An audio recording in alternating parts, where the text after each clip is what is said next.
Isa sa pinaka-nakakapagod na gawain sa mundo, ang palaging patunayan ng sarili mo sa ibang tao. Sometimes, we care too much about what other people would say towards us. Ang hindi natin namamalayan, kumikilos at nabubuhay na lamang tayo sa opinion nila.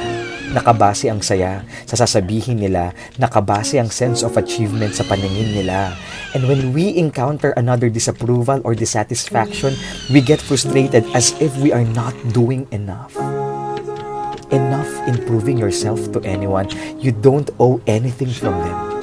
Starting today, decide to do what is right, do what you love without pleasing anyone but God. Dahil sa Kanya, walang frustration, may strength at motivation.